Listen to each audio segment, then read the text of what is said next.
मेरी जुबानी। तो दोस्तों, आज मैं आप लोगों के लिए एक बहुत ही डरावनी कहानी लेकर आया हूँ।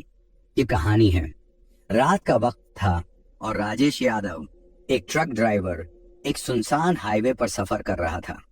अचानक उसे एक रहस्यमयी बच्चा दिखाई देता है, जो उसकी नजरों से गायब होने के बाद भी उसे लगातार परेशान करता रहता है। जैसे जैसे राजेश आगे बढ़ता है, वो एक भूतिया राज के करीब पहुंचता है, जो उसके पूरे सफर को खौफनाक बना देता है। क्या राजेश उस रहस्य को सुलझा पाएगा या वह भी कभी वापस नहीं लौटेगा? तो दोस्तों, कहानी शुरू करने से पहले मुझे आपसे एक छोटी सी रिक्वेस्ट है कि अगर आप लोग मेरे चैनल पर नए हैं तो मेरे चैनल को सब्सक्राइब करें और मेरी वीडियो को लाइक करें। तो चलिए दोस्तों, बिना समय बर्बाद किए कहानी शुरू करते हैं। दोस्तों, मेरा नाम राजेश यादव है। मैं पिछले 18 सालों से ट्रक चला रहा हूँ। सड़कों पर दिन रात गुजरते हैं, लेकिन जो मैंने उस रात देखा वो आज तक भूल नहीं पाया। आज भी जब अकेले हाईवे पर गाड़ी चलाता हूँ तो रोंगटे खड़े हो जाते हैं। मैं कटनी जिले के पास एक छोटे गांव बरही में रहता हूँ। वहां मेरा एक छोटा सा पक्का मकान है, ईंटों का बना, ऊपर सीमेंट की छत और आगे एक नीम का पुराना पेड़। मेरा बेटा 10वीं में पढ़ रहा है और पत्नी खेतों में हाथ बंटाती है। घर में सुख शांति है, लेकिन मेरी रोजी रोटी ट्रक ड्राइविंग पर ही टिकी है। यह घटना 2019 की सर्दियों की है। मुझे कटनी से जबलपुर के पास एक सीमेंट फैक्ट्री में माल पहुंचाना था। रात के करीब 1:30 पर मैं पुराने घाट हाईवे पर पहुंचा। यह रास्ता ज्यादा इस्तेमाल नहीं होता, लेकिन कम दूरी के कारण कई ड्राइवर यहीं से जाते हैं। सड़क सुनसान थी, चारों तरफ सन्नाटा। सिर पर मोटा मफलर लपेटे मैं स्टीयरिंग थामे चला जा रहा था। रेडियो भी बंद था क्योंकि सिग्नल नहीं था। तभी एक जगह मेरी नजर गई। सड़क किनारे एक औरत सफेद साड़ी में खड़ी थी। इतने सन्नाटे में कोई औरत रात को वहां क्या कर रही थी? मैंने स्पीड धीमी की, लेकिन पास जाते ही देखा उसका चेहरा ढंका हुआ था। जैसे ही ट्रक उसके पास से निकला, पीछे से खिड़की पर खटखटाने की आवाज आई। मैंने झट मुड़कर देखा, कोई नहीं था। पहले सोचा कि भ्रम होगा, लेकिन तभी ट्रक का पिछला हिस्सा झटके से ऊपर नीचे होने लगा, जैसे कोई उस पर चढ़ गया हो। मैंने स्पीड और बढ़ाई, लेकिन झटका फिर जोर का लगा। डर के मारे मेरी हथेलियां पसीने से भीग गईं। अगले 2 किलोमीटर तक ट्रक का बैलेंस गड़बड़ाता रहा, जैसे कोई पीछे बैठा हो। तभी अचानक एक कुहासे से ढंकी लड़की ट्रक के सामने आ गई। मैंने ब्रेक मारा, ट्रक जोर से चरमराकर रुका, लेकिन जब बाहर निकला वहां कोई नहीं था। मैं कांप रहा था। ट्रक की हेडलाइट्स धुंध में कुछ भी साफ नहीं दिखा रही थी। तभी पीछे से किसी ने मेरा नाम पुकारा, राम जे। बहुत धीमी, ठंडी और डरावनी आवाज। मेरे पैरों तले जमीन खिसक गई। मैंने बिना मुड़े सीधे ट्रक में चढ़कर गियर डाला और ट्रक दौड़ा दिया। उस रात मैं बिना रुके जबलपुर पहुंचा। फैक्ट्री वालों ने पूछा, चेहरा क्यों उतरा हुआ है? लेकिन मैं चुप रहा। कुछ हफ्ते बाद एक पुराने ड्राइवर से उस रास्ते का जिक्र किया तो उसने कहा, वो घाट वाला हाईवे ना, वहां सालों पहले एक बस एक्सीडेंट हुआ था। 25 लोग मारे गए थे, उनमें ज्यादातर औरतें थीं। अब भी कुछ ड्राइवरों ने वहां अजीब चीजें देखी हैं। उस दिन के बाद से मैंने कसम खा ली, उस पुराने हाईवे से फिर कभी नहीं जाऊंगा। लेकिन जिंदगी हमेशा हमारी मर्जी से नहीं चलती। करीब 2 महीने बाद मुझे फिर से उसी रोड पर ट्रक लेकर जाना पड़ा। इस बार मुझे बैतूल से जबलपुर माल पहुंचाना था, लेकिन बीच का नया रास्ता बारिश के कारण बंद था। ठेकेदार ने साफ कहा, राजेश भाई, घाट हाईवे से ही जाना होगा, टाइम पर पहुंचाना जरूरी है। मन ही मन डर था, लेकिन मुंह से कुछ नहीं कहा। ये जनवरी की ठंडी रात थी। ट्रक की खिड़कियां बंद थीं, फिर भी अंदर हल्की सी सिहरन सी लग रही थी। रात के करीब 2:10 पर मैं उसी मोड़ पर पहुंचा जहां पिछली बार सफेद साड़ी वाली औरत दिखी थी। दिल की धड़कन तेज हो गई, लेकिन आंखें सड़क पर टिकाए रखी। सड़क वीरान थी, लेकिन अचानक ट्रक की हेडलाइट बंद हो गई। मैंने ब्रेक मारा, इंजन चालू था, बैटरी सही, फिर लाइट क्यों बंद हुई? मैंने हेडलाइट दोबारा ऑन की। जैसे ही रोशनी आई, सामने वही औरत खड़ी थी। इस बार उसका चेहरा दिख रहा था, लेकिन आंखें नहीं थीं। आंखों की जगह सिर्फ गहरे काले गड्ढे। मैंने झट से आंखें झपकाईं, लेकिन अब वो गायब थी, जैसे कभी थी ही नहीं। अब डर के मारे मैं हंसने लगा। हंसी जो डर से निकलती है, बेसबब, बेमकसद, लेकिन अंदर कुछ टूट रहा था। मैंने ट्रक फिर स्टार्ट किया और आगे बढ़ा। तभी ट्रक का पिछला हिस्सा खुद ब खुद उठने लगा, जैसे कोई अदृश्य ताकत उसे हवा में खींच रही हो।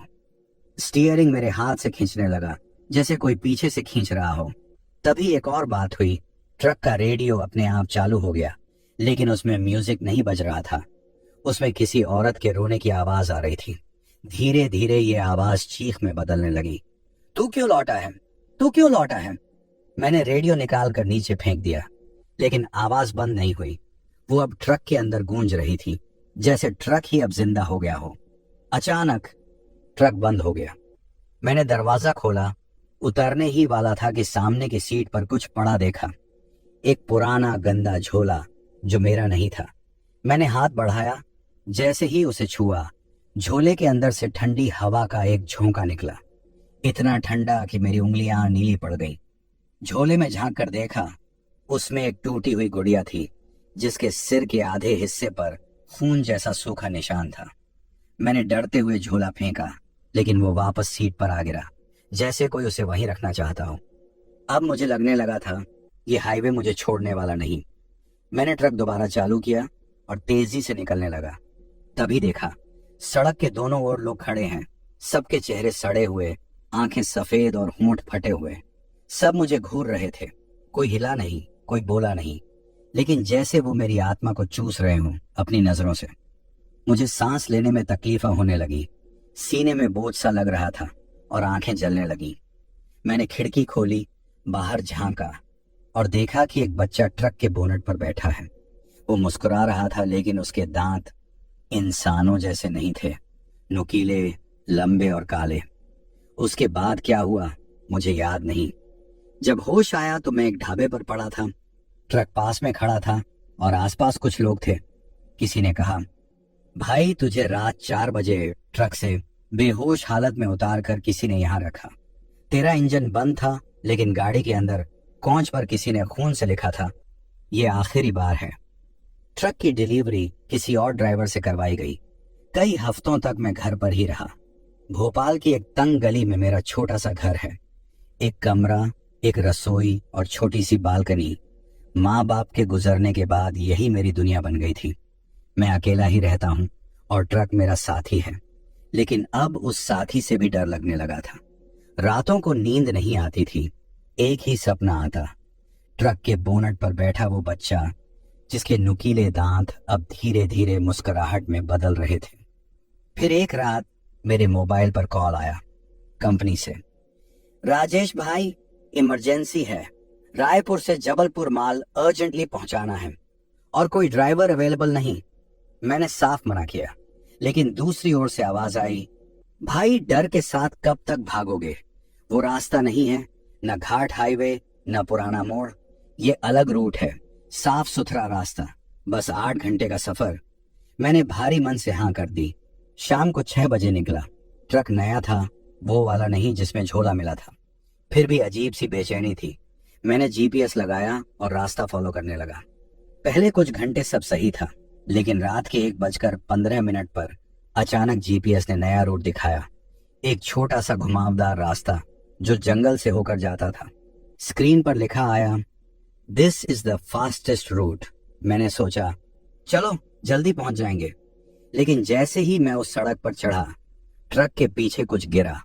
मैं उतरा, देखा कुछ नहीं। चढ़कर जैसे ही दरवाजा बंद किया, ट्रक का साइड मिरर अपने आप नीचे झुक गया। उसी में मुझे देखा, पीछे की सीट पर भी झोला रखा है, वही टूटी गुड़िया। अब ये डर खेल बन गया था। मैंने ट्रक रोककर झोला उठाया और बाहर जाकर झाड़ी में फेंक दिया। लेकिन ट्रक में वापस आया तो झोला फिर से सीट पर रखा था और इस बार उसमें से हल्की सी सरसराहट की आवाज आ रही थी, जैसे कोई सांप अंदर फुंकार मार रहा हो। मैंने झोले को छुआ तक नहीं, बस चुपचाप गाड़ी स्टार्ट की और चल पड़ा। सड़क अब तंग हो चुकी थी। दाएं बाएं सिर्फ जंगल और बीच में कच्चा रास्ता। कोई साइन बोर्ड नहीं, कोई स्ट्रीट लाइट नहीं। ट्रक ने जैसे ही मोड़ काटा, सामने एक टूटी हुई सड़क और उसके बीचों बीच पड़ा एक पत्थर। मैंने ट्रक रोका और नीचे उतरकर पत्थर हटाने लगा। तभी पीछे से ट्रक का हॉर्न बजा। मैं पलटा। ट्रक स्टार्ट था लेकिन उसमें कोई नहीं था। मैं तो बाहर ही था। तो हॉर्न किसने बजाया? मैं धीरे धीरे आगे बढ़ा, दरवाजा खोला, सीट पर देखा, कोई नहीं।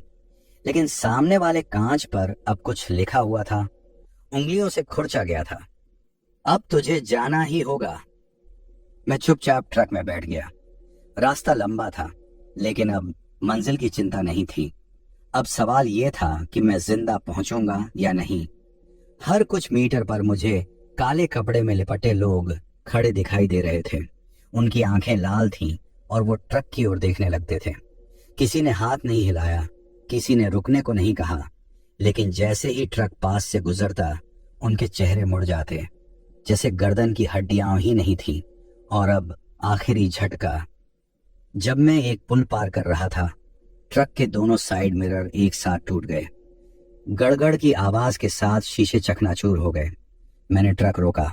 जैसे ही उतरकर पुल से नीचे झांका, वहां नीचे ट्रक के बोनट पर बैठा वही बच्चा, पर इस बार उसके सिर पर वो झोला था और वो खुद राजेश यादव की वर्दी पहने था।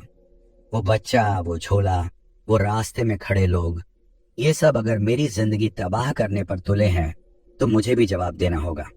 लेकिन मैं किसी ओंझा तांत्रिक या बाबा के पास नहीं गया। मैं एक ट्रक ड्राइवर हूं, सड़क मेरी दुनिया है और सच की तलाश मेरी जिम्मेदारी। मैंने खुद कंपनी से पुराना ट्रक मांगा, वही जिसमें झोला पहली बार मिला था। शाम को ट्रक लेकर निकला। इस बार रास्ता तय था, वही पुराना हाईवे, वही रात, वही मोड़। पर अब डर को आंखों में आंखें डालकर देखना था। जैसे जैसे मैं उस रास्ते की ओर बढ़ा, कुछ भी अजीब नहीं हुआ। ना कोई साया, ना कोई झोला, लेकिन अंदर कहीं कुछ खदबदा रहा था, जैसे कोई बस आने ही वाला हो। मेरे ट्रक का हेडलाइट झपकने लगा, कभी उजाला, कभी अंधेरा। सड़क पर दूर एक आकृति दिखी। कोई आदमी नहीं, बल्कि कोई आकृति, बिल्कुल स्थिर, बिना हिले। जैसे ही मैं पास गया, वो गायब हो गई। ट्रक की सीट के नीचे कुछ सरका। मैंने एकदम ब्रेक मारा, नीचे उतरा और सीट के नीचे वही झोला रखा था, लेकिन इस बार वो बंद नहीं था। झोले का मुंह थोड़ा खुला था और अंदर से पुरानी फटी किताबों की गंध आ रही थी। वो कोई आम झोला नहीं था। उसके किनारों पर उधड़े धागों में किसी स्कूल की यूनिफॉर्म का कपड़ा सिल दिया गया था और अंदर एक पुरानी नोटबुक। मैंने कांपते हाथों से उस नोटबुक को निकाला। पहला पन्ना जैसे ही पलटा, उस पर लिखा था, मेरा नाम अर्जुन था, क्लास 5 में था, 3 साल पहले। एक ट्रक ने मुझे कुचल दिया। मेरी माँ ने मुझे झोले में रखा ताकि मैं किसी को अपना बना सकूं, क्योंकि मैं खो नहीं पाया। मैं अब भी यही हूं। जो मेरा झोला छुएगा वो मेरा बन जाएगा। मुझे ऐसा महसूस हुआ जैसे मेरी सांस रुक गई हो। मैंने नोटबुक को वापस झोले में डाला और झोले को दूर फेंकने के लिए ट्रक से उतरा, पर तभी पीछे से ट्रक का दरवाजा खुद से बंद हो गया, जैसे किसी ने अंदर से उसे बंद कर दिया हो। मैंने चारों ओर देखा। जंगल में सन्नाटा, सिर्फ मेरी सांसों की आवाज। मैं भागा, ट्रक के पीछे, दरवाजा खींचा, लेकिन लॉक हो चुका था। ट्रक के अंदर अचानक हेडलाइट ऑन हुई और ड्राइवर सीट पर कोई बैठा था। वो बच्चा नहीं था। ट्रक धीरे धीरे चलने लगा। मैंने दौड़कर सामने से रोकने की कोशिश की, लेकिन जैसे ही मैंने बोनट छुआ, ट्रक वहीं रुक गया। इंजन बंद, हेडलाइट बंद, ट्रक फिर से खाली। मैं चुपचाप वापस चढ़ा, झोला उठाया और इस बार दूर ले जाकर एक सूखे कुएं में फेंक दिया। झोला गिरते ही अंदर से आवाज आई, अब मैं तुझ में नहीं, तू मुझ में है। अब जब भी मैं ट्रक चलाता हूँ, रियर व्यू मिरर में कभी कभी वही चेहरा देखता है, अर्जुन का। लेकिन जैसे ही देखता हूँ, वो गायब। अब हर रूट पर मुझे लगता है मैं अकेला नहीं हूं। मैं बिस्तर पर लेटता तो दीवारों से किसी बच्चे की धीमी हंसी सुनाई देती। आईने में कभी कभी एक छोटी सी परछाई भागती दिखती। लेकिन सबसे डरावना था, जब भी मैं आंखें बंद करता, मुझे एक ही सपना आता। एक धुंधली सड़क, टूटा हुआ स्कूल बैग और उस बैग के पास एक छोटी नीली टोपी। फिर एक ट्रक आता है और सब खामोश हो जाता है। हर रात में उठ बैठता, पसीने में भीगा हुआ। ये वही टोपी थी जो उस झोले में थी, पर मैंने उसे हाथ भी नहीं लगाया था। अब सवाल यह था, अर्जुन कौन था? क्या ये कोई खेल था मेरी मानसिक हालत का, या कोई सच्चाई? मैं उसी हाईवे के पास के गांव गया जहां पहली बार झोला मिला था। नाम था छबरकतीपुर। छोटा सा गांव, पुरानी झोपड़ियां और ज्यादातर लोग अनपढ़। मैंने चाय की दुकान पर एक बूढ़े से पूछा, चाचा, यहाँ कोई अर्जुन नाम का बच्चा मरा था क्या, किसी ट्रक से? वो बूढ़ा मुझे घूरता रहा। चाय बनती रही, जवाब नहीं आया। फिर बोला, इस नाम को दोबारा मत लेना बेटा। यहाँ लोग बोलते हैं जो उसका नाम 2 बार लेता है वो अकेला नहीं रहता। मैंने गांव के स्कूल में जाकर पुराने रिकॉर्ड मांगे। क्लास 5 के बच्चों की एक रजिस्टर बुक निकाली और वहीं एक नाम लिखा था, अर्जुन वर्मा, रोल नंबर 12, मृत। मृत मृत शब्द के नीचे पेंसिल से हल्के अक्षरों में लिखा था, हादसा, ट्रक एक्सीडेंट या साल 2018। मैंने गांव के प्रिंसिपल से मिलने की कोशिश की पर वो छुट्टी पर था। उस रात मैं उसी गांव के बाहर ट्रक में ही सो गया। अंधेरा हो चुका था, हाईवे की दूर की लाइटें झपक रही थीं और तभी ट्रक की खिड़की पर किसी ने दस्तक दी। टिक टिक टिक। मैंने शीशा नीचे किया। कोई नहीं था, पर नीचे जमीन पर वही नीली टोपी पड़ी थी, वही जो कभी झोले में थी। मैंने उसे छूने की कोशिश नहीं की, उसे वहीं छोड़कर ट्रक स्टार्ट किया और वहां से निकल गया। लेकिन 2 किलोमीटर बाद ट्रक फिर से खुद ब खुद रुक गया। स्पीड मीटर 0, ट्रक बंद, लाइट बंद। में उतरा, बोनट खोला, सब सही। जैसे ही मैंने फिर से ड्राइविंग सीट की तरफ देखा, टोपी वहीं रखी थी, गियर के पास। मैंने तय किया, अब मुझे अर्जुन के घर जाना होगा, पता लगाना होगा कि उस रात क्या हुआ था। बरगदीपुर गांव के आखिरी छोर पर एक टूटी सी ईंटों की दीवार के पीछे एक कच्चा घर था। लोगों ने बताया यही अर्जुन का घर था। अब वहां कोई नहीं रहता। घर वीरान था, लेकिन दरवाजा आधा खुला हुआ था, जैसे कोई अभी अभी अंदर गया हो या फिर अंदर से देखने वाला अभी तक बाहर नहीं आया। मैंने गला खंखारा और दरवाजे पर दस्तक दी। कोई है? कोई जवाब नहीं। अंदर से धूल उड़ रही थी। लकड़ी की छत का एक कोना गिरा हुआ था और जमीन पर बिखरे थे बच्चों के टूटे खिलौने, किताबें और एक पुराना फोटो फ्रेम। फ्रेम में एक पारिवारिक तस्वीर थी, एक औरत, एक आदमी और बीच में एक 10 साल का बच्चा। सिर पर वही नीली टोपी। मेरे पैरों तले जमीन खिसक गई। ये अर्जुन ही था। मैंने दीवार पर एक पुराने कैलेंडर की तारीख देखी, 18 फरवरी 2018। उसी दिन अर्जुन की मौत हुई थी। मैंने सोचा, ये सब कोई संयोग नहीं हो सकता। यहाँ कुछ ऐसा हुआ है जो किसी को बताने की इजाजत नहीं। मैं चौंक गया। एक बूढ़ी औरत, झुकी कमर, बिखरे बाल, हाथ में लकड़ी की छड़ी, मुझे घूर रही थी। मैंने डरते हुए कहा, माँ जी, मैं ट्रक ड्राइवर हूँ। उस रात मैंने अर्जुन का झोला पाया था और तब से वो मेरी बात काटते हुए बोली, तू अकेला नहीं है, अब अर्जुन तुझ में है। मैं घबरा गया। आप कहना क्या चाहती हैं? वो बैठ गई जमीन पर और जोर से रोने लगी। उसने बताया, अर्जुन मेरे बेटे का बेटा था, बहुत होशियार था। एक दिन स्कूल से लौटते वक्त एक ट्रक ने उसे कुचल दिया। किसी ने देखा नहीं और ड्राइवर भाग गया। हमने बहुत तलाश की लेकिन झोला नहीं मिला। उसी में उसका सबसे प्यारा खिलौना और टोपी थी। मैं सन्न था। वो झोला कभी नहीं मिला, उसने फिर कहा, और जब से तू उसे लेकर चला वो झोला फिर से किसी को मिला है। तू ही क्यों?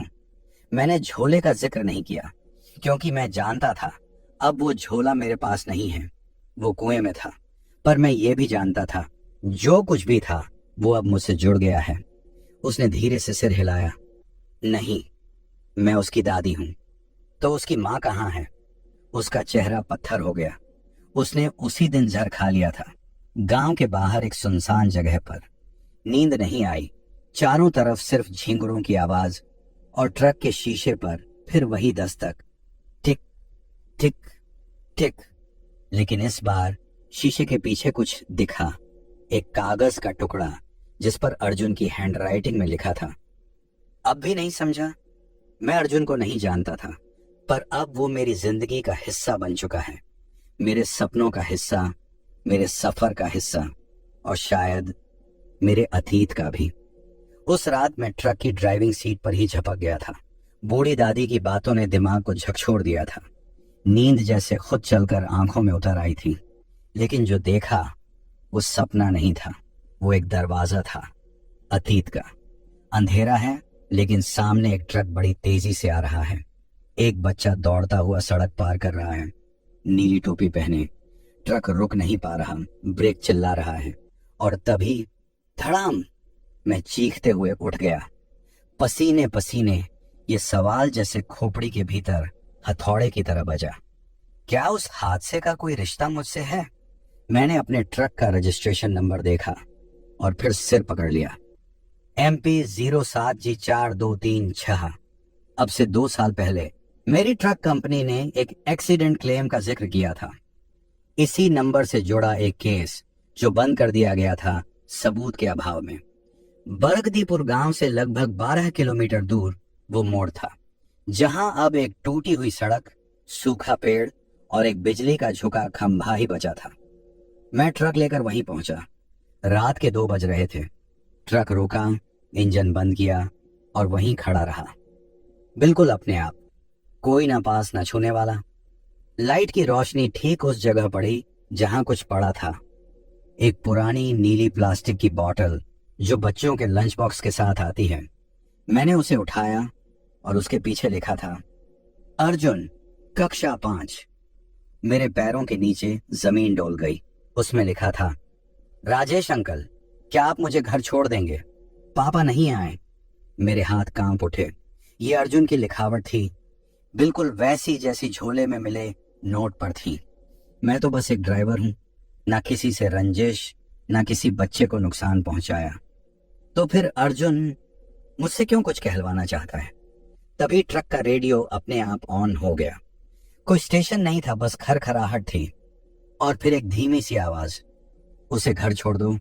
जहां से सब शुरू हुआ। मैंने ट्रक स्टार्ट किया और बिना कुछ सोचे बरगदीपुर की उसी टूटी हवेली की ओर बढ़ा जहां अर्जुन की दादी रहती थी। ना कोई रोशनी, ना कोई आवाज। मैंने दरवाजा खटखटाया, कोई जवाब नहीं। अंदर गया, सब वैसा ही था, पर अब दीवारों पर कुछ उभरा हुआ था, बच्चे की उंगलियों से खींची गई लाइनों जैसा। दीवार पर लिखा था, मैं घर पहुंच गया हूं, अब तुम कहां जाओगे अंकल? मैं अकेला था, चारों ओर सन्नाटा। लेकिन दीवारों की ये लिखावट बता रही थी कि अर्जुन की यात्रा पूरी हो चुकी है। अब वो मुझे जानना चाहता है। स्क्रीन पर सिर्फ एक नोटिफिकेशन था, नई फाइल सेव हुई, DCIM कैमरा IMG_4236। मैंने तुरंत फोल्डर खोला और जो तस्वीर थी वो मुझे जड़ कर गई। लेकिन मैंने कभी वो टोपी पहनी ही नहीं थी। जिस रात मैंने तस्वीर देखी, वही रात मेरे जीवन की सबसे डरावनी रात बन गई। मुझे यकीन नहीं हो रहा था कि जो मैंने देखा वो मैं खुद था। लेकिन वो टोपी, अर्जुन की नीली टोपी, वो कैसे मेरी तस्वीर में आ सकती थी? मेरे हाथों से मोबाइल गिर गया। तभी अचानक घर के अंदर से एक आवाज आई, तुम अभी भी यहां हो, तुम्हें जाने नहीं दिया जाएगा। मैं दौड़ते हुए बाहर की ओर बढ़ा, लेकिन पीछे मुड़ते ही वो बच्चा अर्जुन नीली टोपी पहने सामने खड़ा था। उसकी आंखें पूरी तरह से खाली थीं, जैसे वो बिल्कुल जीवित न हो। मैंने चिल्लाया, अर्जुन, तुम जिंदा हो? तुम मुझसे क्या चाहते हो? वो मुझे घूरता रहा, फिर धीमे से बोला, तुमसे कोई सवाल नहीं है, बस तुम मेरी मदद नहीं कर पाए। अब मैं तुम्हारे साथ रहूंगा। मेरे पैरों तले जमीन खिसक गई।